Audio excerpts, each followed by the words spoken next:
It's my pleasure to have the opportunity to introduce four good friends and colleagues. It's really my honor to consider myself to be their friend and colleague. And our first speaker will be Ambassador Sergio Duarte. Ambassador Duarte is a retired Brazilian career diplomat, the former UN High Representative for Disarmament Affairs, and current president of Pugwash Conferences in Science and World Affairs. He served as president of the Nuclear Non-Proliferation Treaty 2005 Review Conference and chair of the Board of Governors of the IAEA in 1999 and 2000.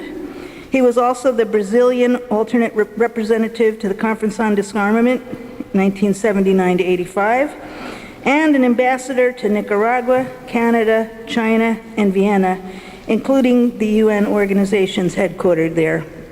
Quite a distinguished resume. And he is also a poet.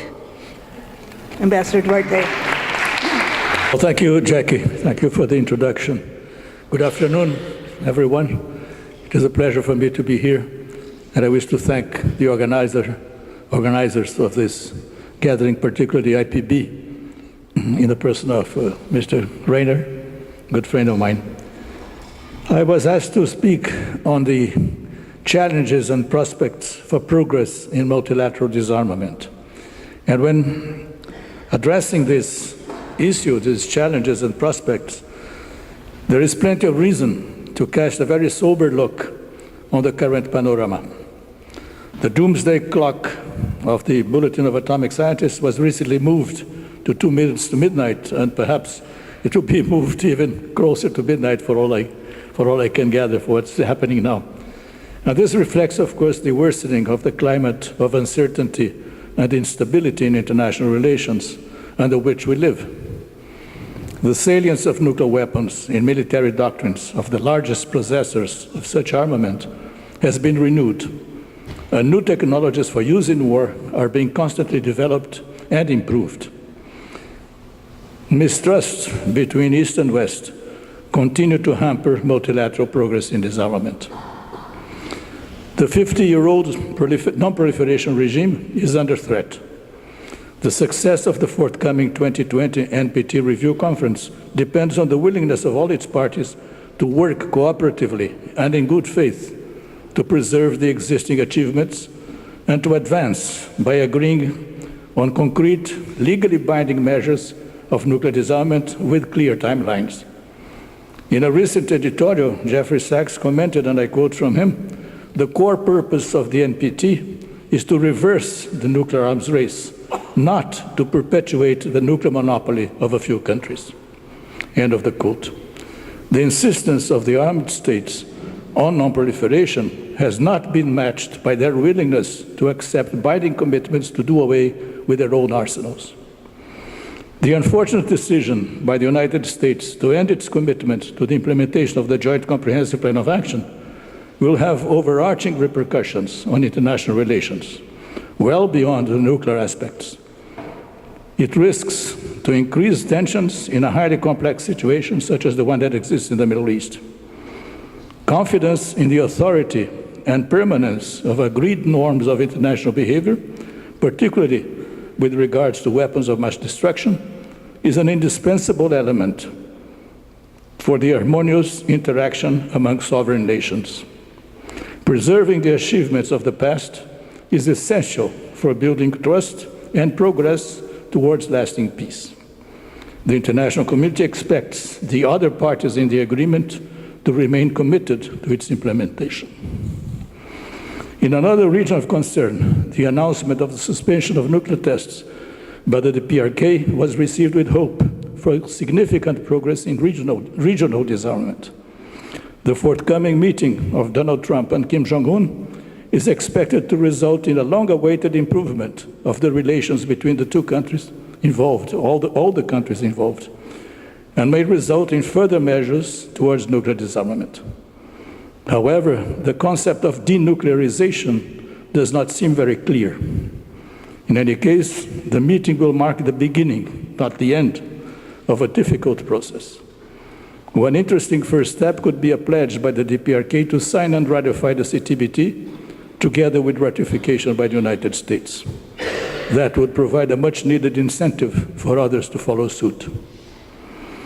The renewal of tensions and the uncertainty in the international security panorama are dramatic reminders of the imminent dangers posed by the existence of nuclear weapons and the stated willingness to use them.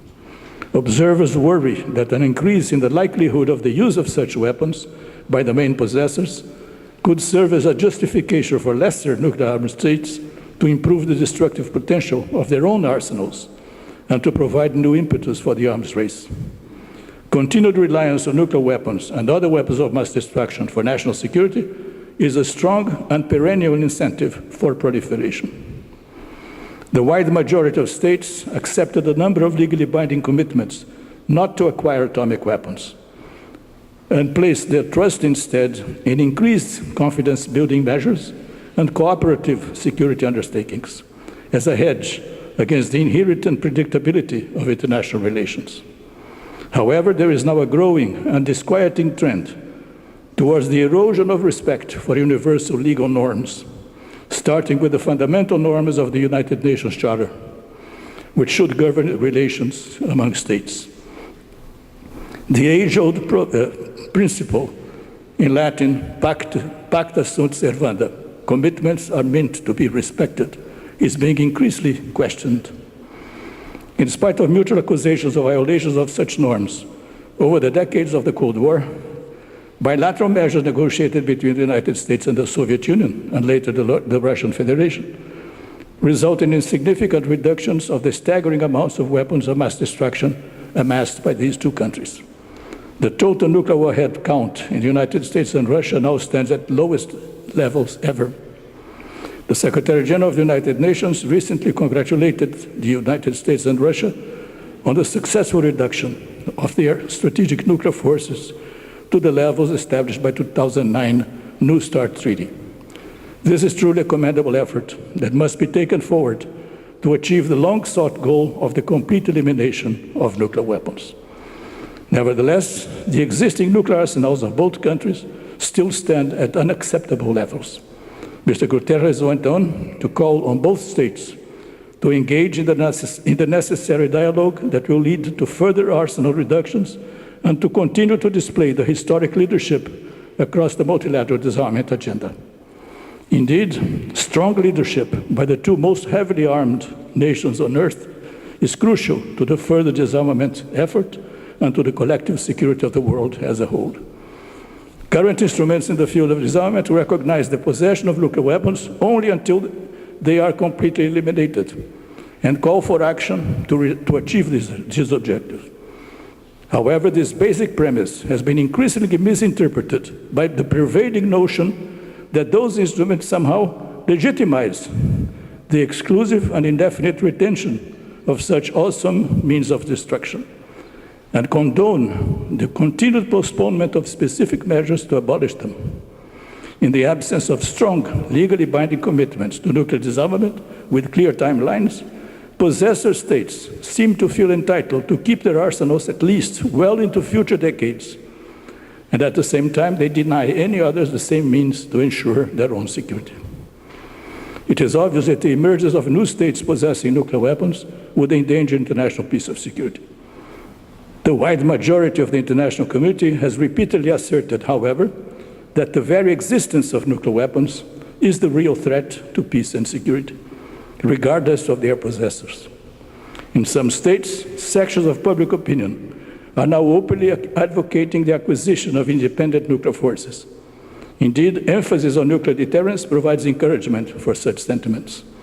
Most non-nuclear states, however, firmly believe that their security is better served by not acquiring such weapons. Over the decades since 1945, a number of multilateral agreements sought quite successfully to deal with the threat posed by weapons of mass destruction, nuclear, chemical, and bacteriological. Despite their importance, however, two of those treaties are not yet in force. The 1996 Comprehensive Test Ban Treaty, the CTBT, is one of them. 8 key states still hesitate either to sign and or to ratify it, a necessary condition for the entry into force of the instrument. Alone among these 8 countries, the Democratic People's Republic of Korea has carried out nuclear test explosions into the 21st century, in defiance of United Nations Security Council and in spite of the repeated and increased sanctions imposed by it. Others are observing voluntary moratoria on such tests. According to the recent published Nuclear Posture Review, the United States will not seek ratification of the CTBT, but will continue to support the Preparatory Committee as well as the International Monitoring System and the International Data Center. This amounts to a recognition of the crucial importance of the entry into force of the CTBT, and it is indeed regrettable that the current US administration does not seem inclined to lead the way in that direction. The other important agreement not yet in force is the Treaty on the Prohibition of Nuclear Weapons, leading to their complete elimination. It was adopted last year by the United Nations with the support of a large majority of states, but the pace of signatures and ratification has been slower than expected. This is due in part to the fierce opposition by the possessors of nuclear weapons and their allies. These countries have dismissed the treaty as impractical and they attempt to portray it as a naive and futile gesture that may even exacerbate, in their view, the tensions within the non-proliferation regime and ultimately undermine efforts to achieve the goal of nuclear disarmament. The supporters of the instrument, for their part, stress that none of the provisions of the treaty contradict the NPT, but rather provide a path for the fulfillment of the commitment contained in Article 6. Even if the Prohibition Treaty does not reach the widest adherence possible, it remains a powerful expression of the rejection of nuclear weapons and of support by a large section of the international community to concrete measures of nuclear disarmament. States and non-governmental organizations should strive to identify and exploit complementarities between the ban treaty and the NPT, rather than looking for contradictions between the two instruments. Mainstream media in countries with the most powerful military forces, as well as in those that have predicated their security on weapons not under their own control, in these countries, stories and commentaries about the need to counter external threats through the strengthening of armed forces are continually published. But very rarely the media publicize peace initiatives. A culture of confrontation and permanent belligerence seems to have taken precedence over the search for peace and understanding. Nuclear armed states insist that the current security conditions of the real world do not allow for nuclear disarmament, at least for the foreseeable future. Observers, for their part, point out that the very postures and deeds of the armed states have the effect of increasing tensions and perpetuating the climate of mistrust and insecurity. Nevertheless, the growing international awareness of the humanitarian, environmental, and social consequences of any use of nuclear weapons may provide opportunities for progress on nuclear risk reduction measures in order to prevent disasters caused by nuclear detonations by design or by accident. Experts and prominent former high-level officials from nuclear-armed states have revealed multiple near misses that brought the world to the brink of full-scale nuclear war, and they were averted by single individuals in the chain of command who took on their own shoulders the responsibility not to press the fatal button. The United Nations High-Level Conference on Nuclear Disarmament, scheduled to take place this May in New York, has been indefinitely postponed. World leaders attending this conference were expected to take or to announce a number of concrete actions, many of which suggested by civil society organizations, that would help facilitate further efforts towards nuclear disarmament, such as taking all nuclear weapons off launch on warning and high alert, adopting policies never to initiate nuclear war, agreeing not to develop new nuclear weapons systems, removing all forward-based nuclear weapons, commencing negotiations on the phased reduction and elimination of nuclear stockpiles, and reducing nuclear weapons budgets in order to release resources for climate protection and reduce reliance on fossil fuels. Even in the absence of a high-level meeting on disarmament, the translation of such proposals into practical arrangements presupposes a considerable amount of political will. Enlightened world leaders know that the supreme interests of their countries involve also the interests of mankind as a whole. No nation, particularly those with large resources and wealth, can devote itself to the satisfaction of its national objectives without taking into account the legitimate needs and aspirations of humanity, of which their own populations are an indissoluble part. The understanding of this simple yet undeniable truth is essential for the success of efforts to achieve security for all through the complete elimination of the enormous risk posed by the existence of nuclear weapons. I'd like to close by recalling a thought that I believe fits the present circumstances and should encourage us to redouble our efforts. And I slightly paraphrased this thought from someone else. No just cause is futile if it helps make the future better than the past. Thank you very much.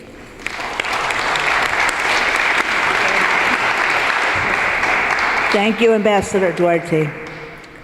It is now my great pleasure to introduce another good friend, Christine Hahn. Christine is an assistant professor of transnational Asian American, Korean diaspora, and critical Pacific Rim studies at the University of California, Santa Cruz. She's a board member of the Critical Ethnic Studies Association, an executive board member of the Korea Policy Institute, a coordinating committee member of the National Campaign to End the Korean War, and a member of the Working Group on Peace and Demilitarization in Asia and the Pacific. Christine specializes in transnational Asian American, Korean diaspora, critical Pacific Rim, and comparative ethnic studies. With students, staff, and faculty, she has organized for critical race and ethnic studies a book project entitled Blurring the Color Line, Racial Fictions, Militarized Humanity, and the Pax Americana in the Pacific Rim, which examines the double-fronted nature of U.S. Cold War counter-revolutionary violence and emergent anti-militarist human rights politics in the Asia-Pacific region following Japan's Pacific War defeat. And I will add, she is also a relatively new mother, and I believe that her baby is here someplace.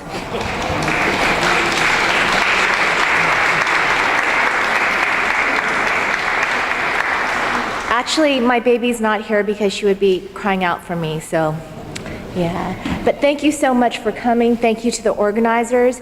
And I have a number of longtime friends who are in this audience, and there are also other people here who I've seen from time to time whenever there are these kinds of gatherings where we're discussing topics of peace.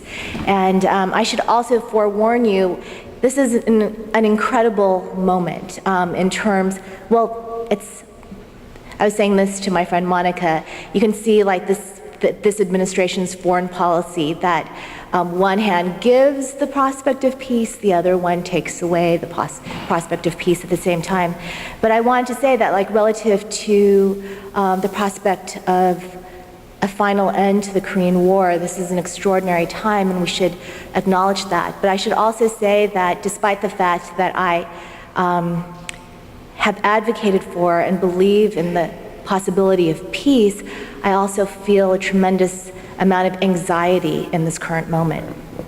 So a couple of weeks ago, in response to the North-South Korea summit, which was, marked by the Panmunjom Declaration that stated, quote, before the 80 million Korean people and the whole world, that there will be no more war on the Korean Peninsula, and thus a new era of peace has begun, Donald Trump took to Twitter with an exultant message.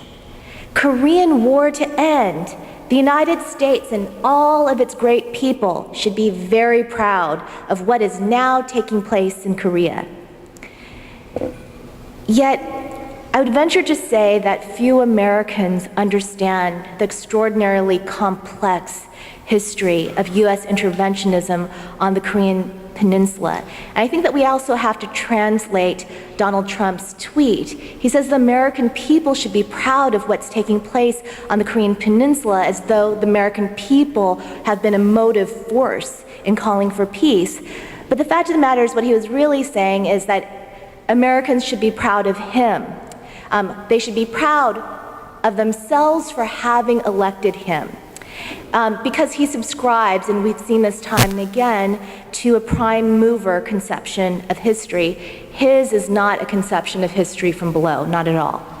The other thing, too, is we see this all the time. I mean, when it comes to U.S. foreign policy, which is predicated upon U.S. military force, this is the least democratic aspect of U.S. policy.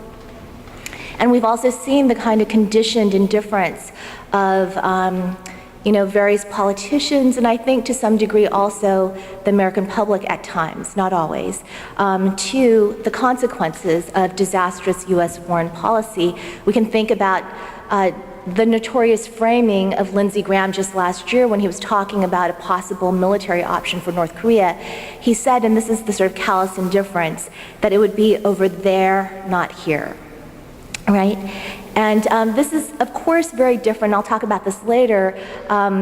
It's very different in the case if you're talking about a triangulated relationship right now between the two Koreas and the United States.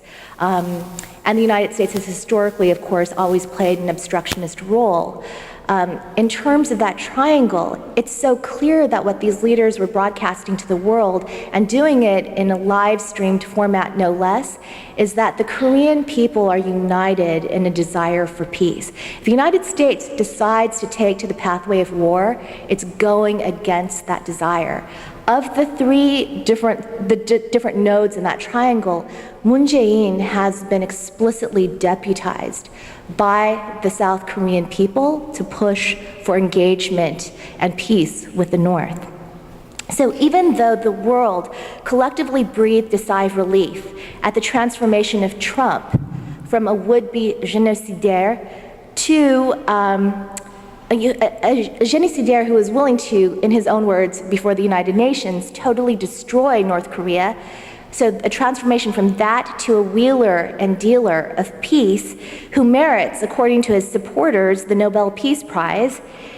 His tweets on the subject of peace in Korea misleadingly suggest that the U.S. role is that of a kindly, distant benefactor, a generous and superior force for good in a long-standing squabble between the two Koreas.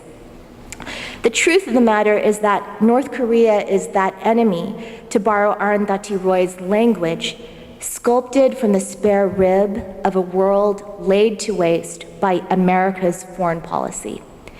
Arguably, no nation has been subjected to a more total, more unyielding, more sustained campaign of obliteration by the United States.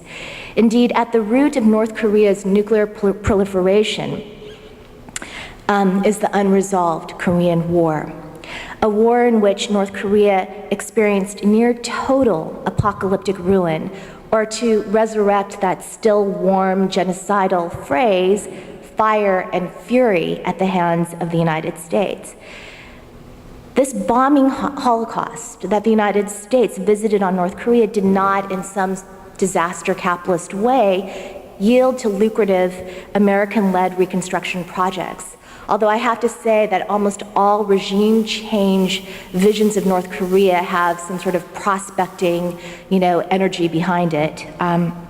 Instead, North Korea infrastructurally consolidated its defensive crouch, building thousands of military installations underground. Few peoples in the world, this is to say, possess enemy consciousness in a manner akin to North Koreans.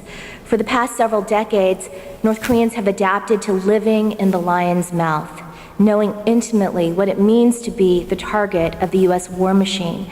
And I think that we can see the pernicious effect of this. North Korea, even in testing its nuclear weapons, has tested against itself.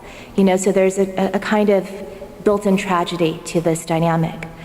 Yet, whereas North Korea has learned to view itself through the crosshairs of American nuclear bombers, Trident submarines, and land-based launch pads, the United States, as Trump's self-congratulatory tweets reveal, is far from viewing itself as having perpetrated a cataclysmic war of aggression. This is the crime of crimes, in which roughly 37,000 Americans died and an estimated 4 million Koreans, the majority civilians, were killed.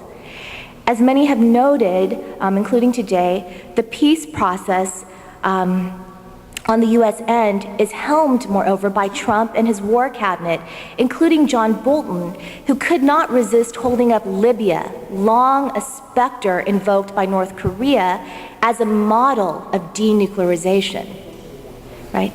In this unprecedented moment of possibility, in which peace, to global surprise and relief, and I think people were actually, I'm just going to say this, far more scared of Donald Trump, right, than Kim Jong-un.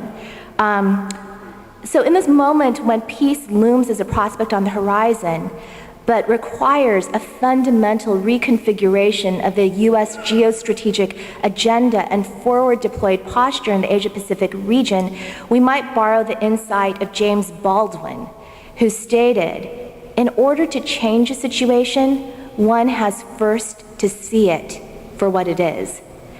So a good part of the work that Korea peace activists in the United States have engaged in over the years has really been geared toward raising public awareness about the fact that the Korean War is not over, and the fact that the so-called peace that ensued after active hostilities ceased masked an ongoing state of war.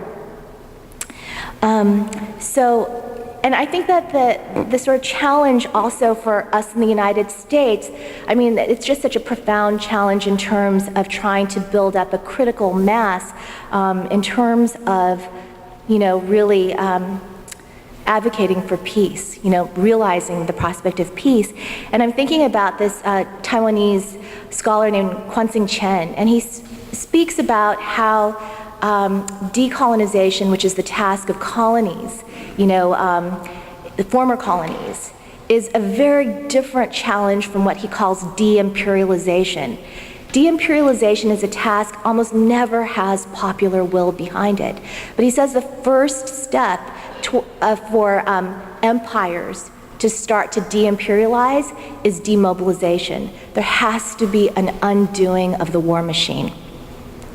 So with regard to North Korea is not just a third world country that was beyond the ambit of the U.S. nuclear umbrella, but it was the object of U.S. nuclear threats, of total obliteration, dating back to the hot fighting days of the Korean War. And it emerged on the post-Cold War global stage as a paradox. And to quote from Kim Jong-un's New Year's address earlier this year, North Korea described itself as a responsible, peace-loving nuclear power. So as Kim Jong-un elaborated in these remarks, our country will neither have, will neither have the recourse to nuclear weapons unless hostile forces of aggression violate our sovereignty, nor threaten any country or region by means of nuclear weapons. However, it will resolutely respond to acts of wrecking peace and security on the Korean Peninsula. So what might appear to be the manifest contradictions of this statement demand contextualization against the near total devastation the United States visited on North Korea. So I don't have much time, so I'm going to truncate some of these points. But really, a lot of people critique, and rightly so, the term police action for the Korean War is just a way to sort of rhetorically disguise the fact that an informal war was occurring. But in the wake of the so-called American police action, North Korea has effectively been, for several decades, under country arrest. No country has been subjected to more thorough sanctions, more routinized hostility, more isolationist measures. No country has been more thoroughly policed from without. But the consequences of several decades of externally imposed lockdown have seldom occasioned in the United States a structural critique of our own policies. Rather, North Korea has been viewed as a moribund society, one that persists in unseemly ways past the point of viability. And what I wanted to say here is that I was going to mention that Donald Rumsfeld, when he was arguing in 2002 that the United States could wage a two-front war, one front in the Middle East, the other front against North Korea, he pointed to an image of North Korea or the Korean Peninsula, and pointed out that the northern part was dark. And he said North Korea is dark, but the south is, very vibrant. And recently, in the wake of Pompeo's visit to Pyongyang, Brian Hook, who is a senior policy advisor in the State Department who accompanied Pompeo, stated, "The United States is willing to offer a very bright future for North Korea and its people, and that is premised on a very big if. They have to dismantle their nuclear program." And so we can see that there is the prospect of a certain vision of denuclearized peace that still contains within it a very securitized understanding of what that peace is from the American perspective. And that securitized understanding means that it's predicated on the persistence of some kind of U.S. force. So let me, and basically North Korea has a future. The implication is, and I think that we can see this, if it takes to a neoliberal road, right? If it takes to neoliberalism. So I want to just say, I'm going to say like one thing in closing. I have other things I could say, but I'll actually close with this, which is basically that in late March of this year, when the extraordinary prospect of peace was occurring, I'll start with this. The KCNA, which is North Korea's international media organ, actually released a statement. And so we're in this very strange juncture. And those of us who have organized and agitated for peace now find ourselves hoping that Trump's ego investment in peace, his all but Obama policy relative to Korea and all things, will prove to be genuinely transformative. But at the same time, we realize he's someone who has a businessman's approach to the military-industrial complex. The military-industrial complex has his ear. He's an unabashed nuclear proliferator, taking his cues from Obama. He's a sloganeer who has beefed up the American war budget but eviscerated domestic social spending, effectively making his America First policy far more of a military first policy than North Korea's. And so North Korea offered this critique in late March. The Stockholm International Peace Research Institute released a study right then. And no surprise, it found that the United States accounts for 34% of the world's weapons sales, and that the percentage actually increased 25% from Obama's presidency to the Trump presidency. So KCNA stated something, and I think there's a structural truth here. KCNA described the United States as the world's, quote, top-class war merchant that spawns war and massacre in different parts of the world through large-scale arms sales, going against the desire of mankind for peace and stability. And then it concluded, the warmonger is not in a position to talk about peace. And so one thing that I would just want to say, and I actually want to end on a sort of uplifting moment, is that if we're thinking about denuclearization, we actually have to think long and hard and in a serious and sustained way about what peace means. People think that like the term denuclearization, there's a question, does the United States and North Korea have the same understanding of that? Well, we should ask that question about peace. And when we ask that question about peace, we have to understand the incredible brutality of the Korean War and the U.S. role in that. Thank you. Thank you very much, Christine.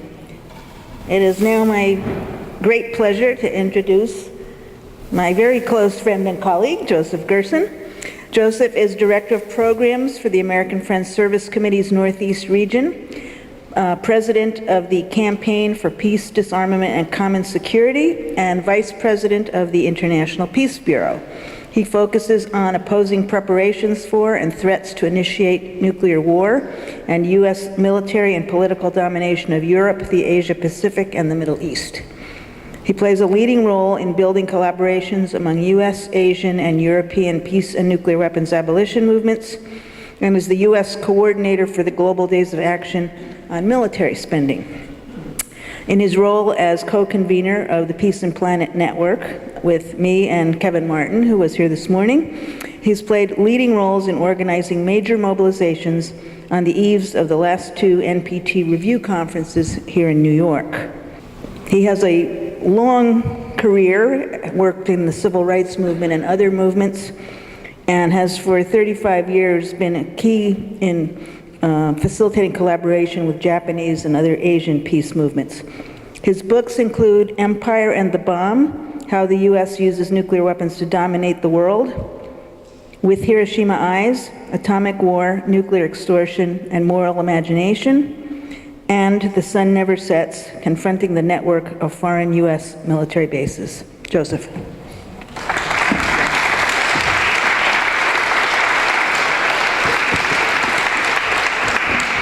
Thank you. First, I just need to say that earlier today we circulated a petition initiated by A-bomb survivors in Japan, and I'd love to get that back at the end of this session, please. I also need to say to Alicia, I need to connect with you before 4 o'clock. So then into my talk. Look, friends, there's no news here that we are in very dangerous and treacherous times. And as a result, we are called to respond with the moral vision, the integrity, and the courage of friends, colleagues, and forebears who in the past engaged in nonviolent resistance to Nazi rule, Jim Crow apartheid, the genocide of the Vietnam War, amidst the nuclear madness of the Cold War. Christine quoted James Baldwin to the effect that we need to address the world as it is. And the reality is that our movement strategies must address the challenges we face as they are, and not simply repeat activities as if they were the habits of our last decades. I want to begin on some hopeful notes, then I'm going to go into some tough stuff, and then I'll talk a bit about where we might go from here. As a consequence of the Humanitarian Consequences Conferences that engaged 158 governments, a number of the world's young diplomats learned about and with the Ban Treaty began to address the urgent dangers posed by nuclear weapons.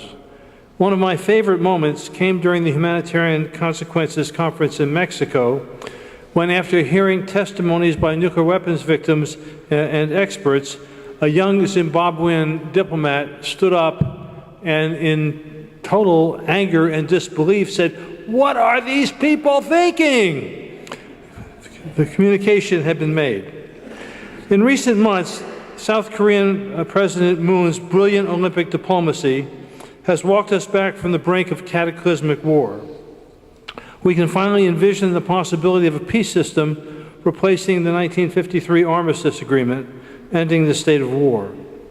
We could even see the reduction of the number of U.S. warriors and the abuses and usurpations that accompany them in South Korea. And for the time being, President Moon and Kim Jong-un have tied the hands of Trump and his war cabinet. These are the results of decades of popular organizing and courageous resistance. We are encouraged also by the Walk for Our Lives students, as we heard before from Julian, by the changes wrought by the Me Too movement, by the popular pressure that led more than 80 members of Congress to co-sponsor the Markey Liu bill to remove the president's ability to initiate first-strike nuclear war on his sole authority. We see hope in the members of Congress who have co-sponsored legislation to prevent an unconstitutional war against North Korea, and we hope they will do the same in relationship to Iran. We also take hope from the more than 40 global days of action on military spending that took place across the United States. And let's face it, we all feel a degree of happiness when we learn that the legal noose around Trump and his coterie has tightened just a little bit more. But the reality that we need to face is that when Trump opted out of, when he moved to violate the Security Council deal with Iran, Trump, Bolton, and Pompeo moved the United States ever further toward becoming a true rogue nation, a dangerous one. Little but the technology has changed since Martin Luther King denounced our country as the world's greatest purveyor of violence. That's a hard truth to face, but we need to. In addition to taking us to the brink of war with North Korea and Iran, we face the growing and dangerous great power tensions with Russia and China. The Bulletin of the Atomic Scientists, as we have heard several times today, that we are now at 2 minutes to midnight. But we also need to recognize that we are dealing with systems, as Zia was telling us. The military-industrial complex has had nearly 60 years to deepen the hold of its subversive tentacles since President Eisenhower issued his valedictory warning. The alliance between the military-industrial complex and plutocrats, whose wealth and power have been vastly increased with the support of Congress and the Supreme Court, has brought us to what has been properly described as a proto-fascist moment.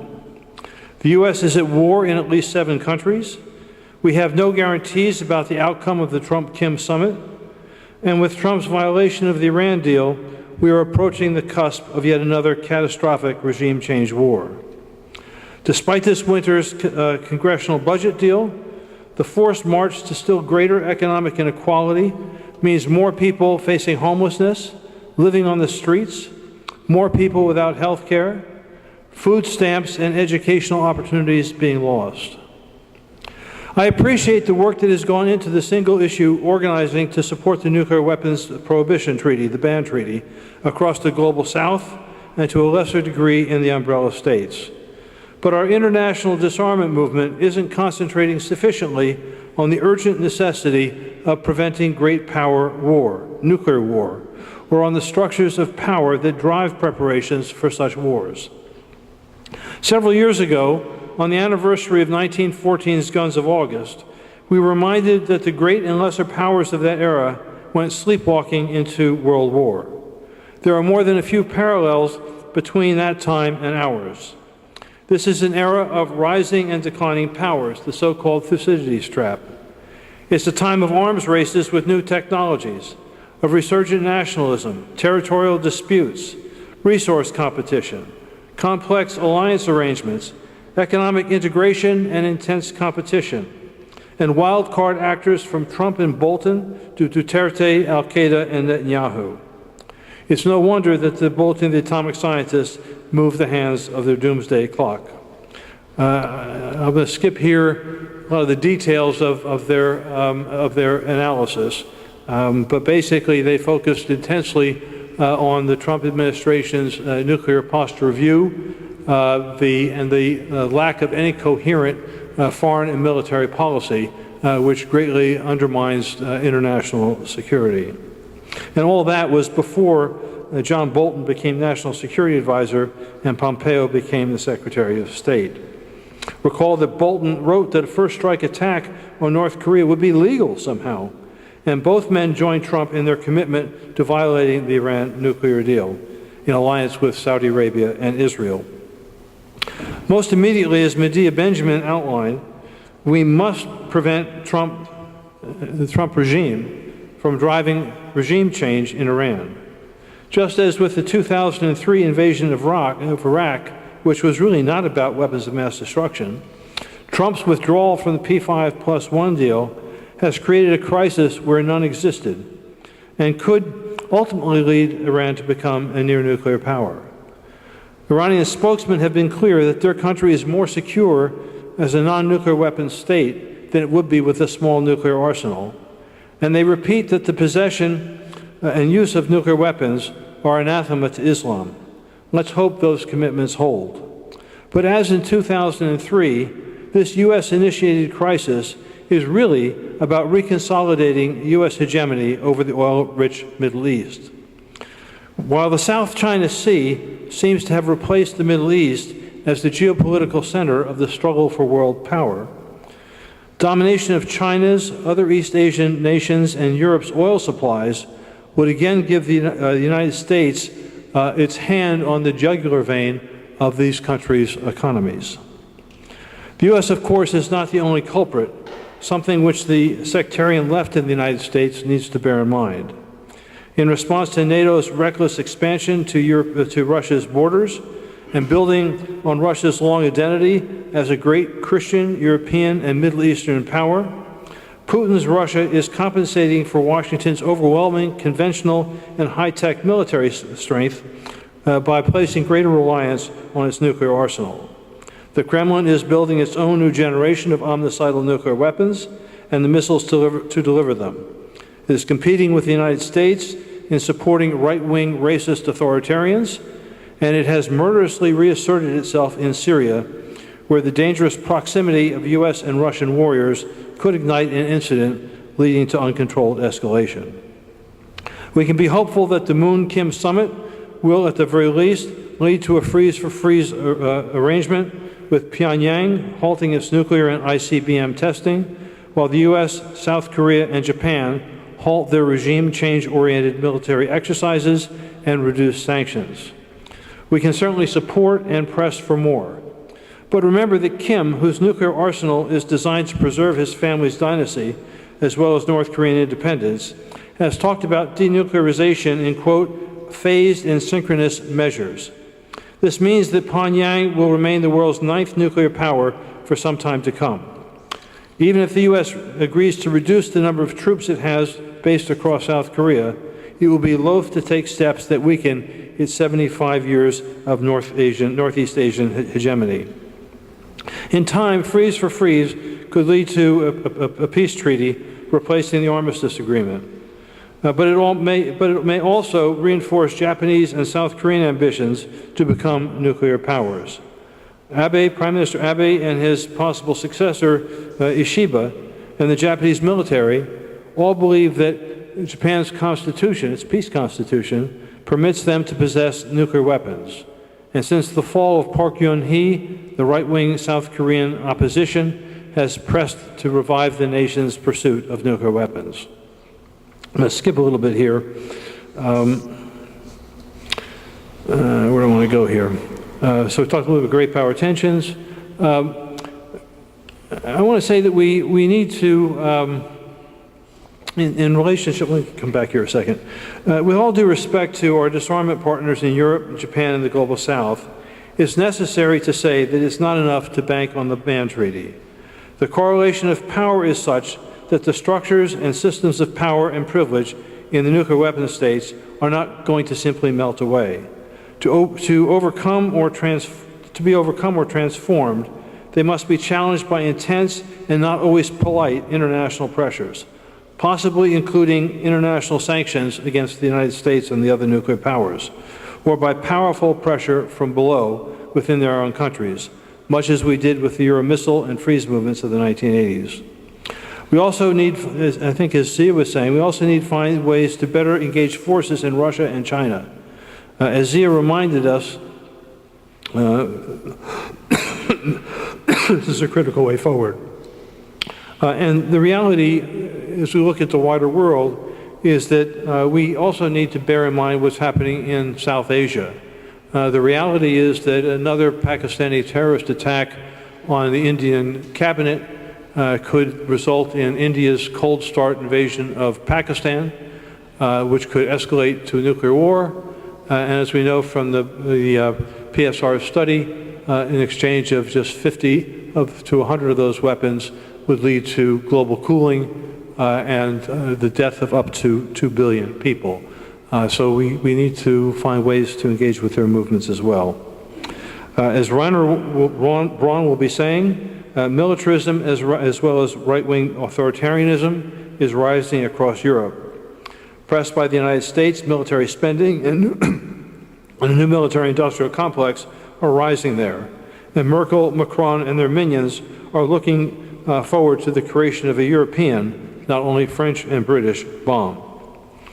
Friends, we have to admit that despite the ban treaty and ICANN's Nobel Prize, we lack a meaningful strategy to win the nuclear power signing and ratification of the ban treaty. With the indefinite postponement of the UN high-level meeting on disarmament, which was to begin on Monday, the challenges to the NPT process, and the total absence of any U.S.-Russian arms control or disarmament negotiations, we need to acknowledge that the nuclear disarmament diplomacy is in a shambles. As Noam, Sergio, Duarte, Taka, and the millions of people who have signed the International Hibakusha Appeal have urged, it's incumbent on us to do the imaginative, demanding work of bringing the nuclear powers into compliance with their Article 6 NPT obligations. On the eve of the 2010 NPT Review Conference, UN Secretary General Ban Ki-moon warned that the governments alone will not deliver us to a nuclear weapons-free world.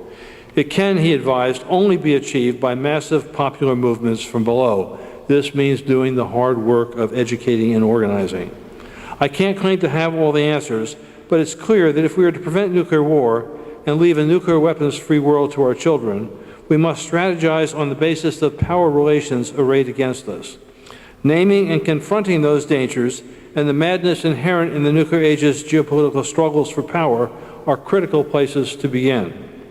Much as we did in the late 70s and early 80s, and as we saw in the humanitarian consequences conferences, such naming can be the basis for building a people's power needed to reassert democracy and to halt preventive wars, including possible nuclear cataclysm.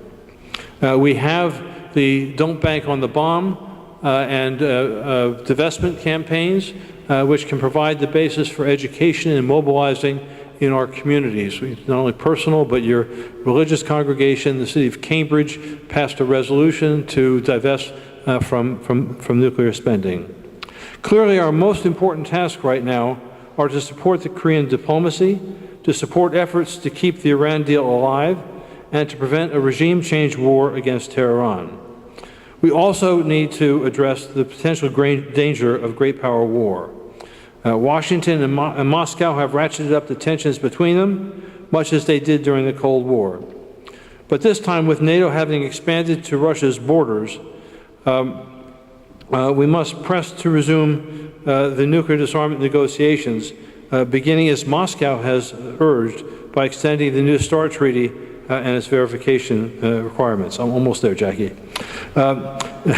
Friends, culture constantly looks for something new, and our culture disregards history and is always looking for something new. But some of us are beginning to think that one way to address the dangers of great power and nuclear war may include, as Zia was talking about, building on the legacy of E.P. Thompson and the European nuclear disarmament inspired West-East nuclear disarmament movement building. It built bridges across civil society at the height of the Cold War that helped to bring that Cold War to an end. It also seems that it's time for us to revitalize the concept of common security diplomacy, which was the paradigm that served to end the Cold War. As the Palmer Commission taught us, it's a concept, that applies not only to international peace and security, but also to social, economic, and environmental justice. Finally, we are unlikely to prevail as a single-issue movement. How successful do you think we can be in a still less democratic society in which there is no respect for truth, in which racism and xenophobia are encouraged, in which social and economic mobility are memories of the past, and where the plutocracy and the military rule? As Professor Mark Solomon has advised, in this proto-fascist movement, we need to relearn the lessons of Weimar Germany, finding common cause despite our differences, and building unity with all sectors of society that value democracy. To build the movements we need to transcend our single movement nuclear disarmament silos. The Poor People's Campaign, as Medea was mentioning before, which begins on Monday, will start with teach-ins, lobbying, and civil disobedience actions over the next 40 days in 41 states. It provides us with both an opening and model. And friends, please reach out to the organizing in your community on that. Launched on the 50th anniversary of Martin Luther King's last campaign, it is rooted in the 5 pillars of opposing systemic racism, poverty, the war economy, and ecological devastation, and the commitment to building unity across division. Friends, conferences like ours today are important, but most important is what each of us will do tomorrow, next week, and in the coming months. I wish us all wisdom, imagination, perseverance, and courage. Thank you.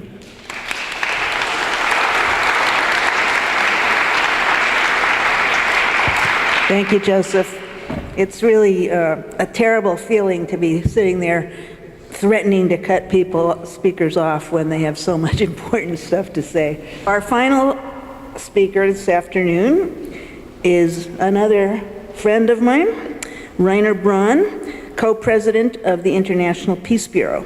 Since 1982, Reiner has been actively involved in the peace movement, working in the office of the Krefelder Appeal against new nuclear weapons in Europe. He served as Executive Director for Scientists for Peace and Sustainability in Germany and for the International Network of Engineers and Scientists for Global Responsibility. Beginning in 2004, Reiner worked on projects related to the Einstein Year at the Max Planck Institute for the History of Science in Berlin and for the Max Planck Society. Starting in 2006, he served as Executive Director of IALANA Germany, that's the International Association of Lawyers Against Nuclear Arms, also International IALANA, and as the Executive Director of the German Pugwash Group. He initiated the No to NATO, No to War International Network and has long been a leading figure and speaker in the German peace movement. Reiner is also an author of several books, including Einstein and Peace and a biography about the Peace Nobel laureate Joseph Rotblat. Reiner.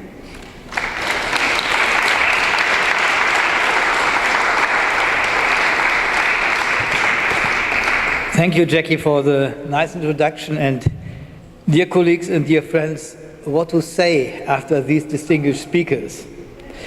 And on the other side, I have a little bit of freedom of saying what was not said, or maybe I have a slight other opinion.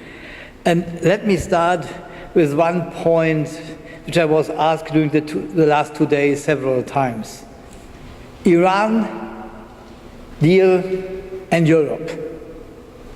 Is Europe defending the Iran agreement? What will Europe do? First of all, you know that it's not only Europe, it is also China and Russia. Russia is Europe. I come back to this later.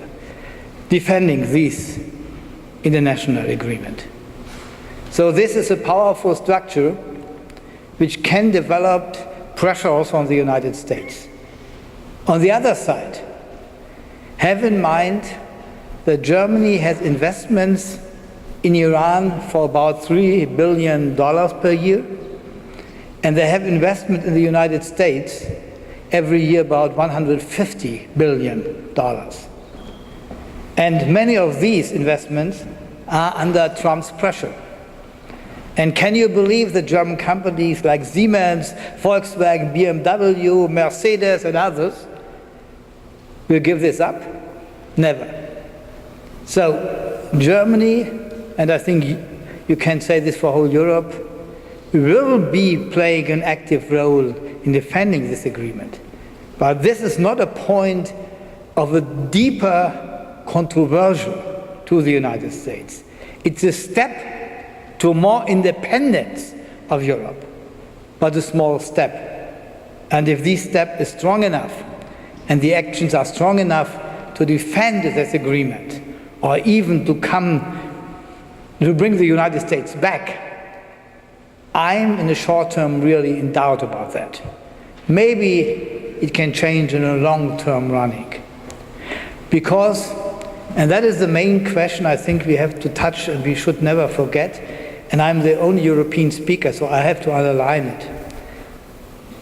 Europe is, when you are discussing war and peace in the world, not a part of the solution. Europe, above all the European Union, is a part of the problem of peace and war. Because up to now the European Union is engaged in 12 interventional wars in the world. We are staying in Mali, and we, in quotes, are staying in Mali. We are staying in Afghanistan in this stupid and horrible war. We are staying in Syria, and I can make a long, long list, which include Kosovo and other countries. And this is one part. And the second part, we have a militarization of Europe, of the European Union, which we never had in history. We are now developing first what we are calling in Europe European tanker armies. This means, under the umbrella of the strong army like France and Germany, The weaker countries, like Dutch, like Belgium, are putting their troops under the umbrella, the leadership, the training, and the arms of these big countries. This is a huge step to a European army. And the European army is additional to the national armies. So it costs more money. It is not an effective process only to have one small army in Europe. We are developing a European military-industrial complex. Airbus and Dassault are planning now to construct the new air fighter in congruence to F-35. We are building in Europe, between Rheinmetall and Nexstar France, the next European tanker. The same on the submarines and the same on the guns. So for the first time, we are developing a European military-industrial complex. We are developing for the first time in Europe, you will laugh about it, but for Europe it's something new, European military research under the control of the European Union, the European Commission. It starts with 500 million, which is not very much from your circumstances for Europe, it's very much, and it will go to 2 billion through the next 3 or 4 years. And we are developing new rules for arms export in Europe, which makes it very easy to sell arms everywhere in the world. Up to now, we have in the most European countries not strict rules, but much stricter rules for arms export than maybe in the United States or in Great Britain. So that is the developing of Europe. And that is the brutal reality, and that is the background. The Trump pressure, you have to pay 2% of your GDP for military spending. The European ministers of defense are happy about the pressure. Now they can finally realize their goal and can develop the pressure of their minister of finances or other ministers which want to have the money for their own purposes. That is the reality. And when you see this, the budget of the European Union, and maybe I say for the NATO, for the European NATO countries, the budget of the European NATO countries, which is now up to 250 billion euros, will go to 400 billion. And now you can count the budget of the United States. And then you are by a budget of the biggest military alliance in the world. And when we are discussing about crisis of the world order, about crisis of the world destruction, the world development, we have first and at all mentioned NATO. NATO with a budget from, at that time, more than $1 trillion US. And you know, when we are speaking about Russia, when we are speaking about illegal action of Russia in the Ukraine, when we are speaking about Crimea, first we have to mention the historical reality that the NATO was marching to the east starting at 1990 and putting all the independent countries in the east into NATO. And that is the start of the confrontation politics we are facing in Europe, in the world. That is the politics of surrounding Russia. And for my purposes, it is very easy to accuse Russia. This has a long-term history. We are doing this since 70 years. But the reality is, accusing Russia and discussing about Russia is absolutely correct. And definitely Putin is not a pacifist. But to say the reality, we have first to mention that NATO enlargement was done since 1990 against the common agreement in the Charter of Paris, which was signed by all European countries in 1990. Read this charter. In this charter is mentioned cooperation, military reduction, no enlargement of any foreign troops in other countries, cooperation relations, building a common house of Europe from Vladivostok with Lisbon, and no rockets, and no missile defense system at the borders between Europe and Russia. And it was not Russia which was destroying this agreement. It was NATO and the NATO countries under the leadership in the first time of the United States. That is the reality, and that we have to say when we are speaking about the historical truth in Europe and about the crisis of the international world order, because the crisis was not falling from heaven. It was done by political decisions and political developments, and I think we have to mention this. And this is the background. We will have no agreement on nuclear weapons. You know, and again, NATO. In the NATO agreements, in the NATO nuclear doctrine, is mentioned the first use of nuclear weapons. That is the reality.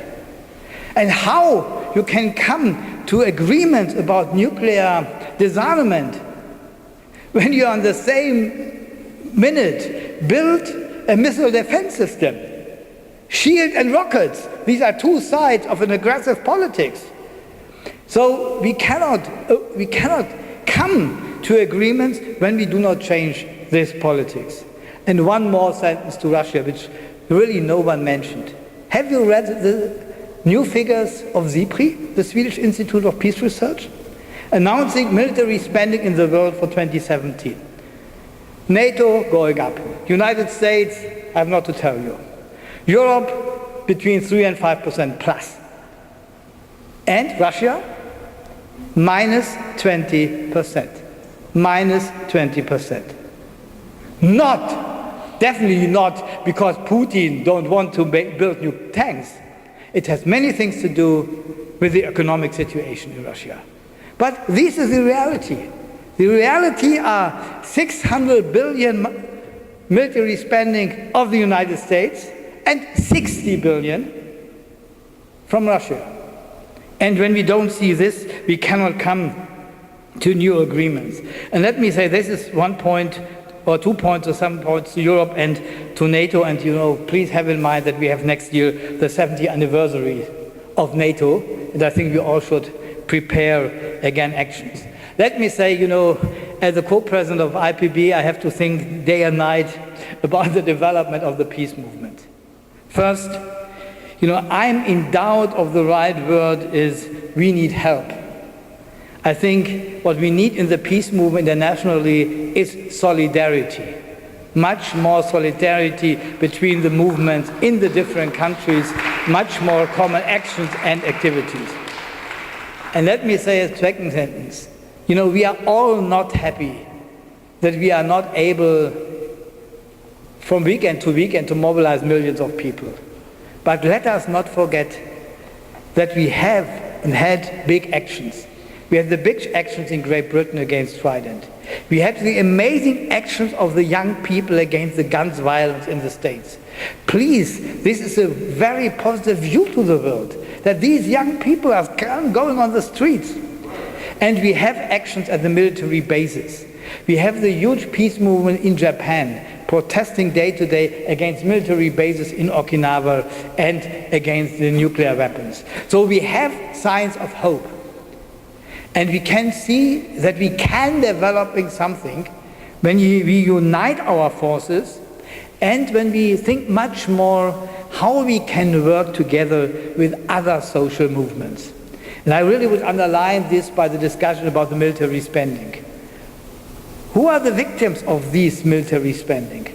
The victims are the workers, the victims are the poor people, the victims is the education, the health, the science system. Can we work together with them?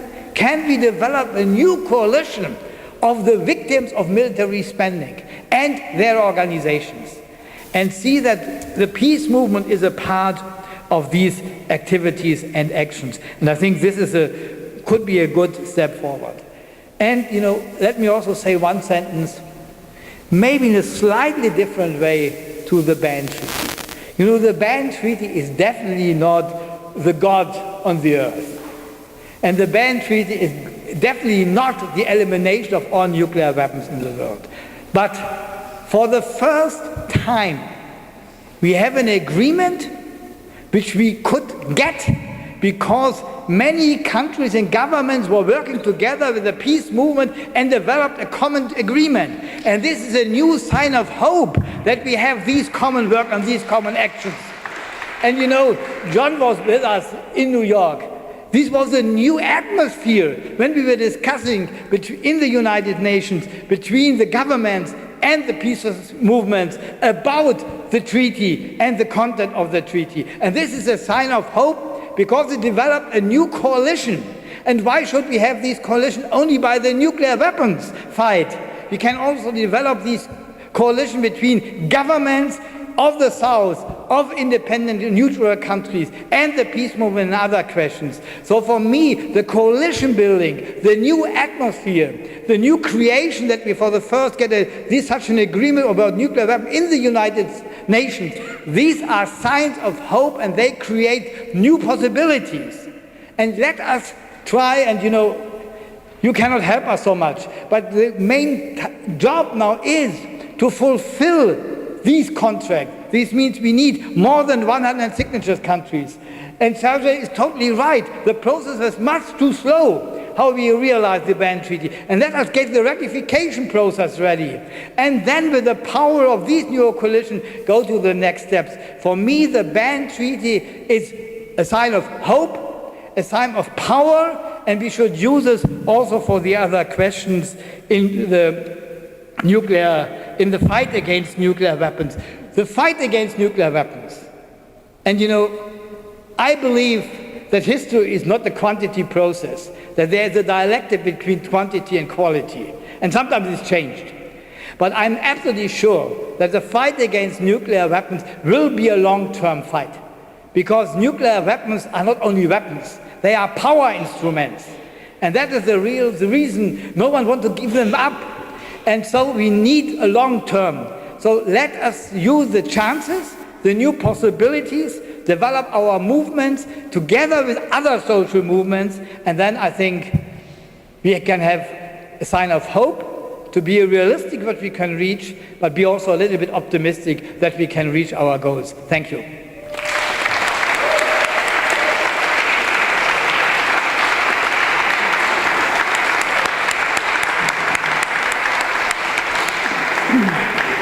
Thank you to Reiner and to all of our speakers. And do we have a microphone? Okay. So we now have a few minutes for questions and answers. Again, I would ask you, as Kevin did this morning, to refrain from making a speech, but ask a question or make a brief announcement if it's relevant to the subject. And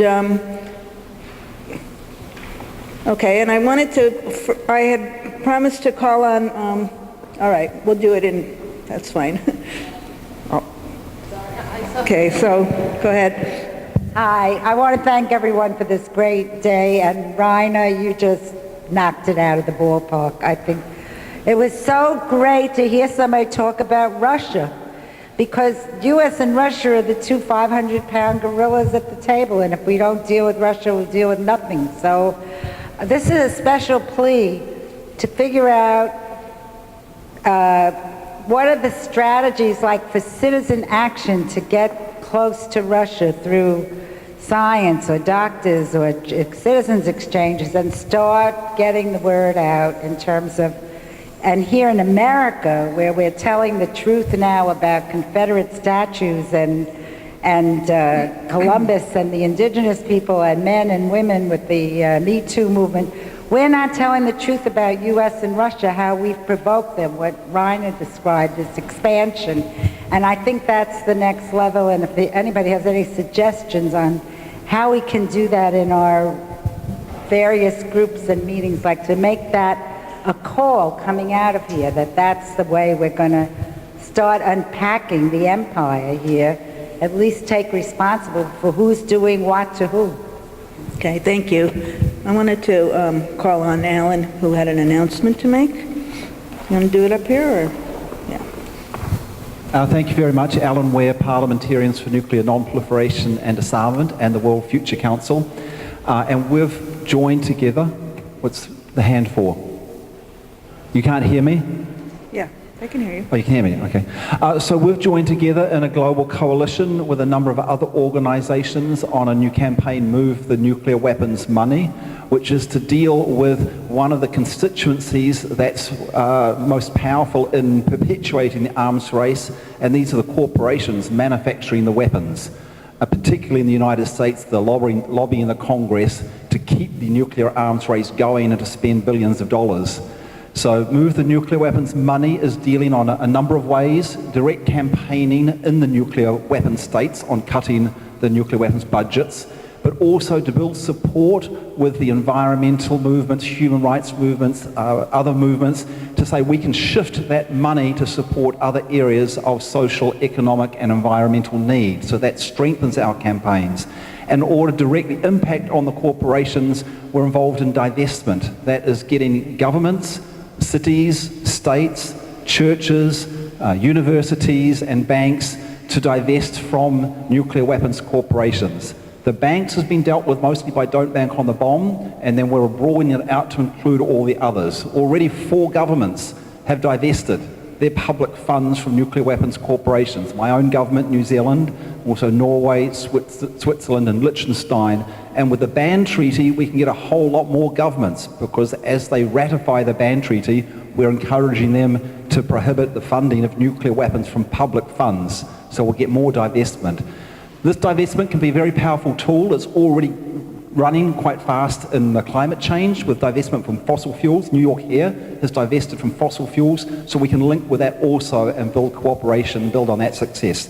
So if you're in New York on October 24th to 30th, come to count the nuclear weapons money. We'll be counting out the nuclear weapons budget for the next 10 years. That's $1 trillion in $1 million notes. It'll take us 7 days and 7 nights, and you can join, count for a few minutes or however long you want to, and we'll have a whole lot of people doing that in order to raise publicity about the event. And we have a benefit concert tomorrow night for the event. Flyers are at the back if you want information. Thank you. Okay. Thank you, Alan. Okay, so it's a little bit hard to see with the lights in my face, but I want to go to the back here. Huh? Oh, all right, go ahead first, and then I'll call on you, John. Yes, I just have a question, one more question about Korea. There's been so much said about, the contacts between South Korea and North Korea, the role of the United States, but, we've seen Kim Jong-un has gone twice to China. And could you clarify a little bit what you think the role of China and perhaps also Russia has been in the whole peace process there? Because it's not entirely clear. Why don't you come up here, Christine? Or, okay, maybe you can just, all right, you come up. Yeah. Oh, did you want to answer the question?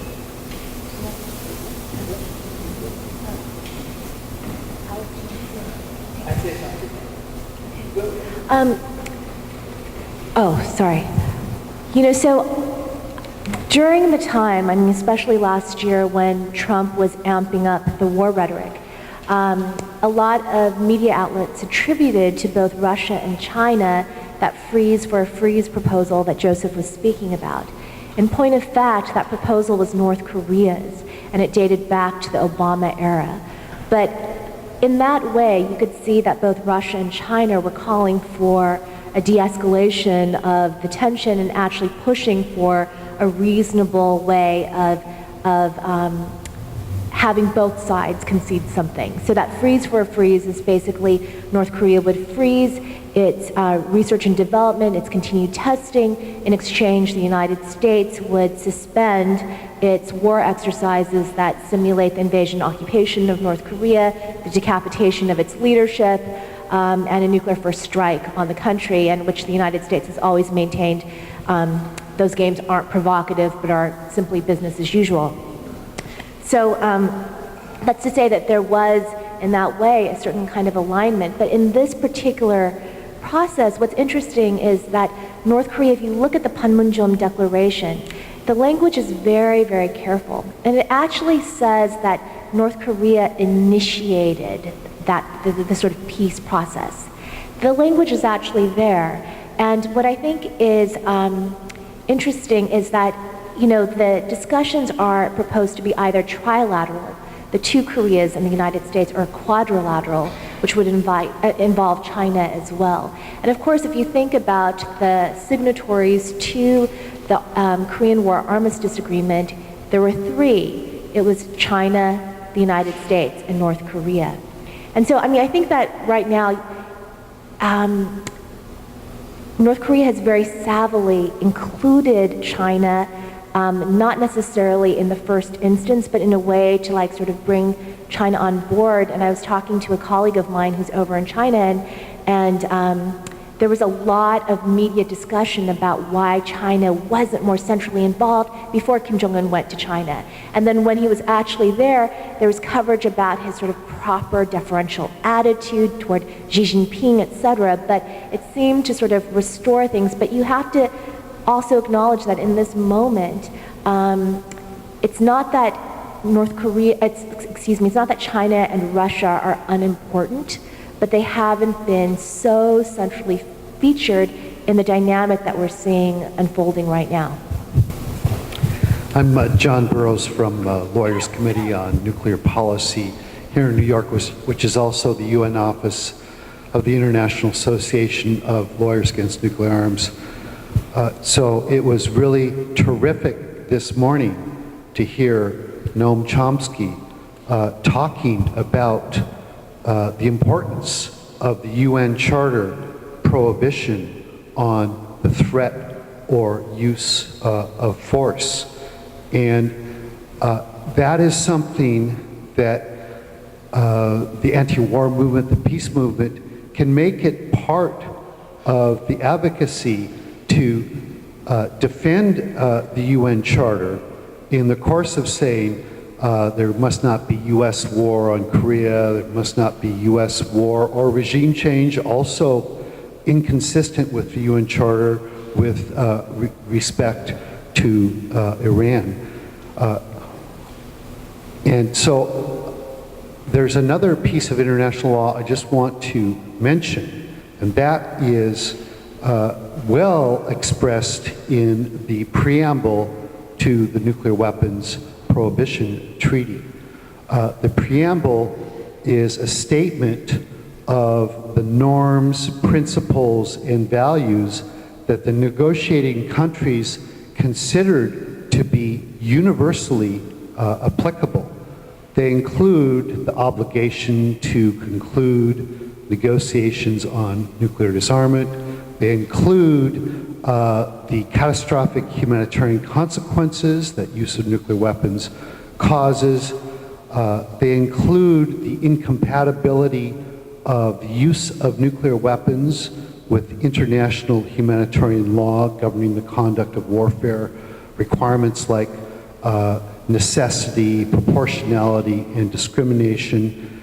And they include the incompatibility of use of nuclear weapons with the principles of humanity and the dictates of the public conscience. Those are factors with legal value as well as moral value. So one of the things the Ban Treaty can be is to help change the paradigm of thinking about nuclear weapons. And so I urge you, those of you who have not done so, to read the treaty, but especially the preamble, word for word, and see what use you can make of it in your advocacy. Now, I should say that the countries that negotiated the treaty consider the principles laid out in the preamble to be universally applicable.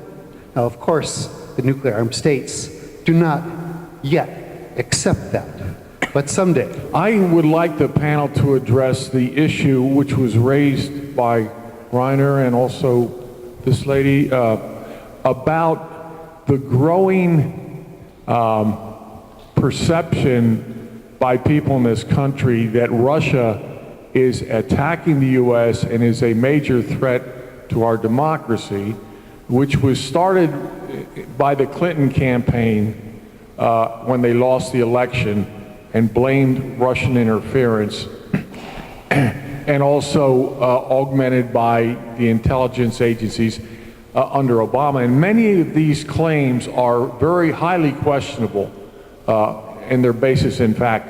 But this is a real threat for another war drive, because I had a state senator from Delaware tell me that Russia spent $10 million on Facebook ads over the last year or two. 10 million. The figure that's been quoted is really 100,000. Now it's 10 million. So I would like to see some comment from the panel about how we deal with this problem.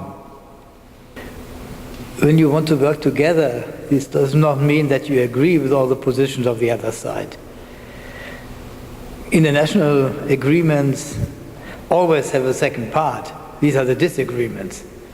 And I think we could have much more agreements with Russia than we have now. When we come back to what the politics of the 70s and the beginning of the 80s were, the politics of common security, to always look to the opinion of the other when you develop your own opinion. Accept the position of the others as an equal position, and then look where you can find common positions. This was the background of Willy Brandt, Olaf Palme, Kreisky's politics of the 70s, and brought peace to Europe and started the disarmament process. So to accept the others, the opinion of the others, and then try to find common positions. And I'm absolutely sure that we have much more common positions between many Western countries and Russia than we have in this climate of confrontation. Iran is a good example. We have quite the same position in the climate change politics. We have a lot of common when we are discussing about economic progress in Europe. So that is, many things could happen when the political will is there. And that is the problem. For me, the main Western countries don't have the political will to come to cooperative relations to Russia. They want to circularize Russia. They want to get very cheap the economic resources, like it was possible under Yeltsin, who was selling his country for an apple, and this changed under Putin. And so now we have to come back to this. And, ideological fight between different understanding of the world, this is very normal. Russia has Russia TV and other broadcasting possibilities where they want to influence the Western societies. We have Radio Liberty, we have other Radio Freedom, we have our foundations in the different countries where we want to influence the other side. This is a fight. And when this fight is peaceful, it can come to good relations and good progress, because you can learn from the other side and you can see which arguments are better. Let's do this fight. Let's influence one side and the other side, and then you will see who can get and win the support of the people.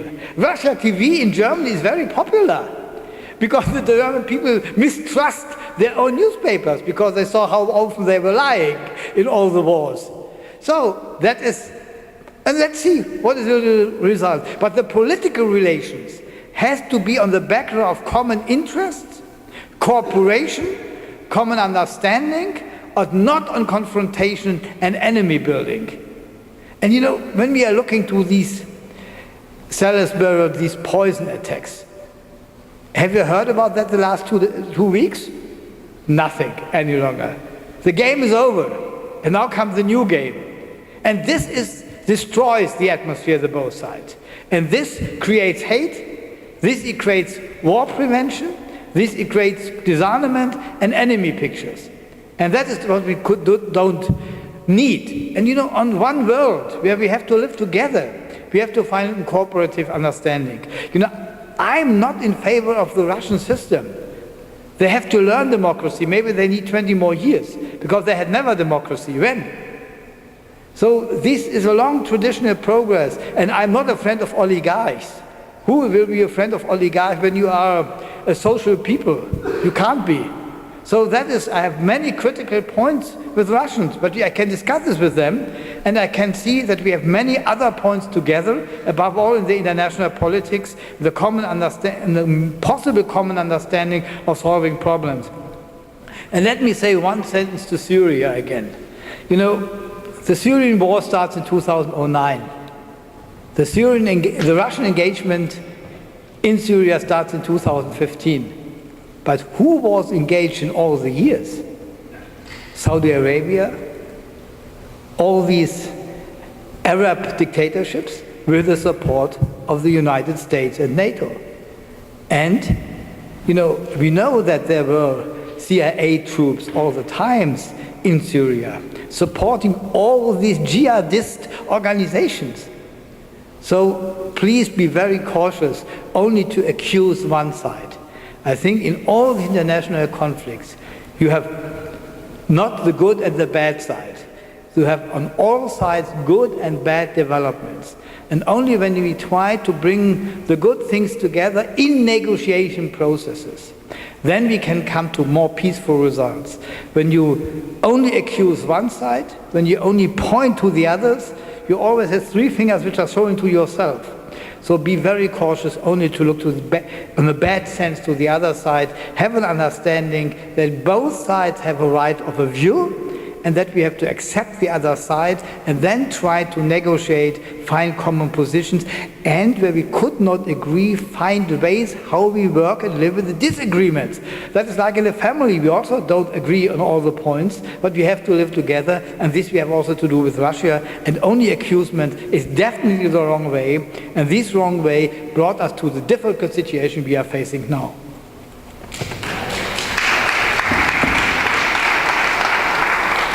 I want to say a few words about this. You know, about 3 years ago, Putin was interviewed, and one of the things he said, kind of reflecting on the expansion of NATO and the pressures that Russia was under, he said, you know, a spring that's pushed too tight will spring back, right? I think we need to understand and project a little bit into Russian history, right? When they see the West coming to the Russian borders, they're seeing Napoleon, they're seeing Hitler, the invasions from the West. And so they are going to do what they can to protect their perception of their security. So one can argue over the particulars of how the Russians intervened in the last election, but it's clear that they did. We also need to remember the United States has intervened in more than a few elections. I mean, you think about what the CIA does, on a day-to-day basis. It's a long history, right? It's not good. It needs to be opposed. I think one of the things we need to be doing is thinking about how we preserve electoral democracy in this country. And the threat's not only from Russia. Let's think about how many people have been denied the right to vote in this country. Let's think about what's happening with the efforts to take people off the rolls. And I would argue that one of the things that the peace and the nuclear disarmament movement needs to do is to join with others who are working to preserve the vote. It's in our collective interest, right? I guess the other thing I would say, building on what Reiner was talking about, is I think in the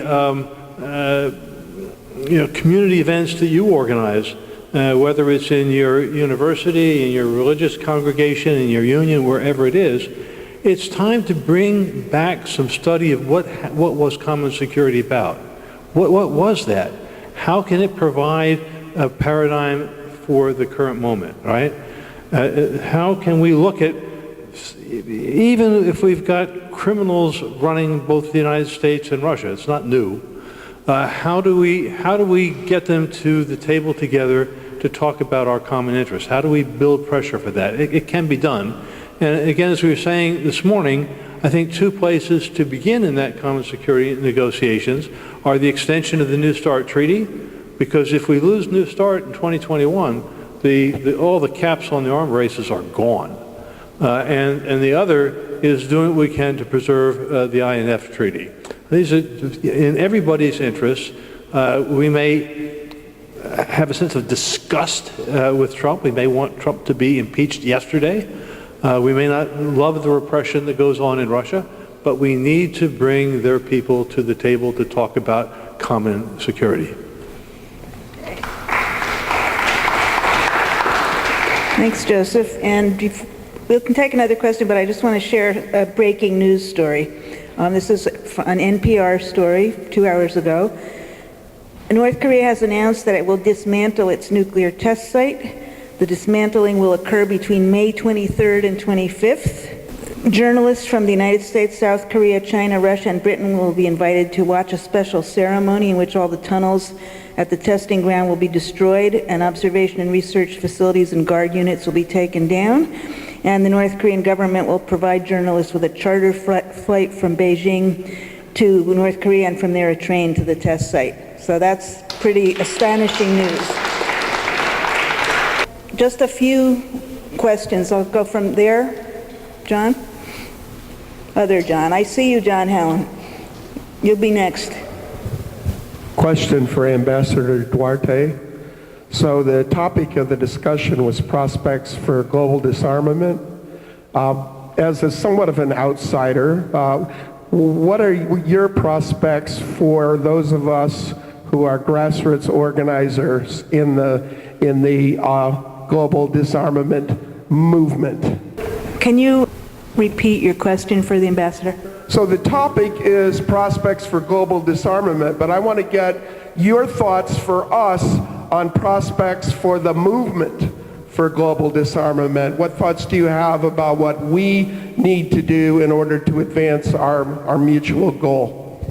I belong to the movement as a diplomat. I belonged to this movement for a long time in my life, since the 1960s, when I was working in delegation of my country in disarmament affairs. Later, when I left the Foreign Service, I became engaged with many of these movements, and I have talked to many of them. I have seen how they operate, and I have tried to work together with them. I think one thing that movements have is a lot of enthusiasm, and I think this is very good. And I think that one thing that the movements lack is unity. I think there are too many different aspects that are being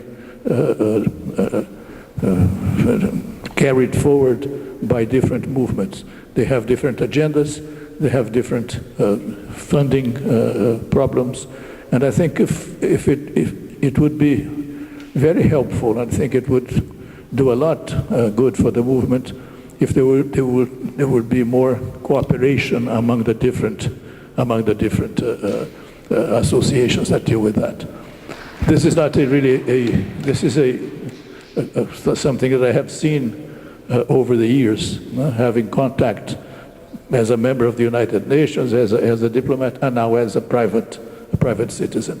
I belong to one of these associations, Pugwash, and we try to be as open and as universal as possible without trying to be different from anyone else, but trying to bring together people, especially in the domains of science and politics, academia, diplomats, and so on. So I think if it would be helpful, it would be much more productive if the movements could find ways of working as a unit rather than as different sections, as a different factions. Thank you. Thank you. Okay, I'm going to take these last two hands at the same time, and then we're going to have to wrap it up. And unfortunately, Christine has let me know that she needs to leave to go take care of her baby, and I think we all support that. And thank you very much, Christine.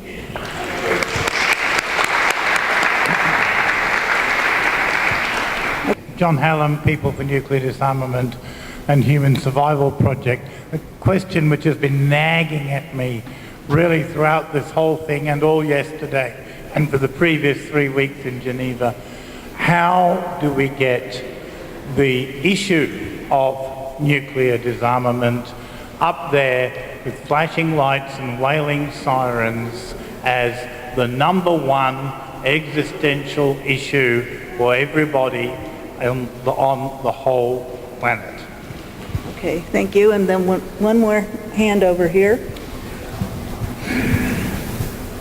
My name is Sain Laprian.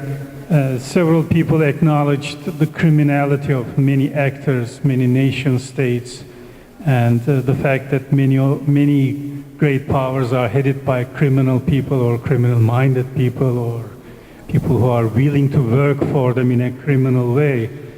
And much of the so-called peace movement or anti-war movement seems to be oriented into begging them to do the right thing despite their long criminal records. I assume that I'm not the only person who thinks that nation states are criminal organizations, and if we keep assuming that only they are the legitimate parties to any disarmament negotiation or treaty or whatever, we are undercutting our power to envision and to create a world in which nation states do not exist. And we are undercutting our potential to promise to the indifferent masses another world in which more can be done for human beings through organizations that are not inherited.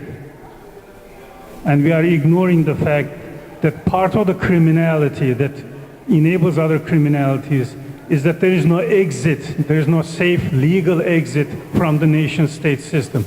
And this is a fait accompli against which at least we can speak. There is no criminal nation-state on this planet, and probably the worst example is North Korea, with which you are not refusing to negotiate. But in the peace movement, are you negotiating, or are you even recognizing the presence of people who recognize that nation states have to be superseded? And we need not only international organizations, but supranational organizations. Are you recognizing this fact, and where are you? Okay, we heard your question, thank you. There are two questions. One was how we can raise public awareness much, much higher about the number one existential threat posed by nuclear weapons, and the second one regarding the criminality of nation states and the need to supersede them. Would you like to take on that controversial question? You want to talk about nation states? This gentleman is saying that nation states are all criminals and they need to be superseded by the people. Well, I don't know if all nation states are criminals. I think many of them over history have committed many crimes, and I don't condone what has been done by several countries over history in different times, in different aspects. It's very hard to see. There is no way in which there's no way in which you can have a supranational kind of government or a supranational kind of direction to give to nation states. This has been tried before. It was tried it was tried in Europe even in the 1700s. It was tried later with the League of Nations, and it was tried after the war, after 1945, with the United Nations. But these are not institutions that are above the nation state. We have something that we never been able to get rid of, and this is the idea of sovereignty, national sovereignty. And as long as nations think of themselves as being sovereign entities that will not accept any diminution of their right as they see it, the right to act as independent units, as long as you have the notion of sovereignty, it will be very difficult to find something that will supersede the idea of nation states. We have to live with that. This is the reality. It's very hard to think of anything. I mean, the people, when you say the people, what is the people? The people is a very large amount of individuals, men, women, children, seniors, young people. They have different views, different ideas in the world. I don't see any way in which something like a super state, something like a super government above nations would be able to govern. You have to delegate somehow authority to some people. And this is what humanity has been struggling with for as long as it exists. So I think we should try to do the best we can with the institutions we have, like the United Nations and others. When you sit down and negotiate a treaty, you relinquish a part of your sovereignty. You say, well, for the benefit of the nations that make up this treaty, I relinquish a part of it, a part of my own right. And this is the only way that I think things can progress. You have to sit down to negotiate, to work in good faith with a view of improving the lot of the people in the world. Thank you. Thank you, Ambassador Duarte, for taking that very challenging question. And so before I introduce Reiner, who's going to make a closing remark, I just want to say something very briefly, which is sort of some of the takeaways from this session. As we leave here, we need to keep in mind that we are living in a starkly divided world. While the ban treaty negotiations were taking place in the UN, 2 floors up in the very same building, in an emergency meeting of the Security Council, the United States was threatening military action against North Korea.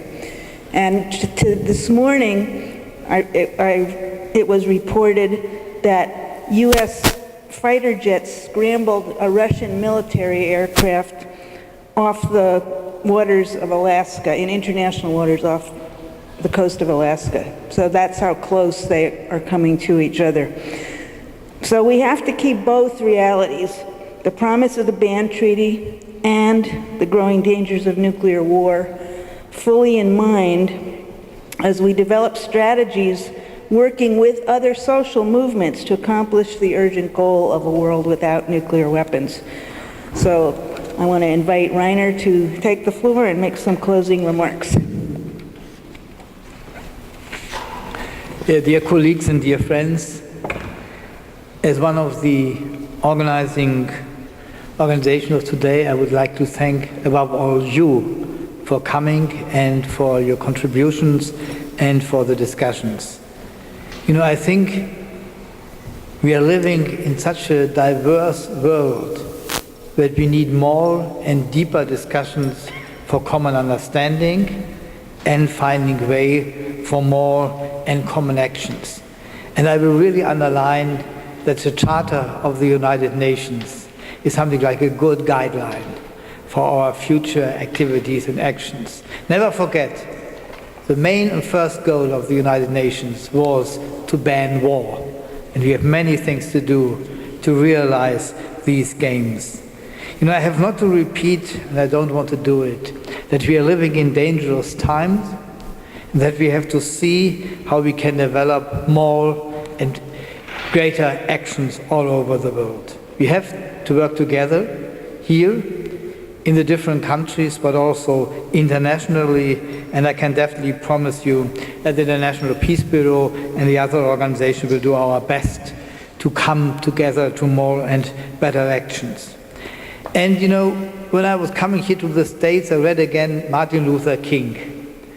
And for me, always when I'm reading him, the main point for me is the hope he creates in his speeches. And this hope, I think we should carry home and try to develop this hope to more and better activities for the future. So my final word is first to thank the Rosa Luxemburg Foundation to make this event possible, to thank all speakers which are here or which has to go a little bit earlier for their brilliant contribution, for the excellent speeches. You can see all the speeches online. You can see it on the website of the IPB and others. So it's a possibility to hear and to see them again. I hope that we will see each other again in one of the next big events, and that we are seeing us above all on big common actions on the streets. Actions for peace, nuclear disarmament are needed, possible, and I think we are responsible that these actions will happen. Thank you all for coming. And my last sentence, we need your help. Can you help us to putting the chairs together? Then we can go a little bit earlier home, or we can go, and I would like to invite you to the ceremony where IPB is giving the McBride Award of IPB to Noam Chomsky. This event will happen at 5 o'clock downstairs, and you are heavily invited. But first, please help us to put the chairs together. Thank you for coming, and a nice weekend.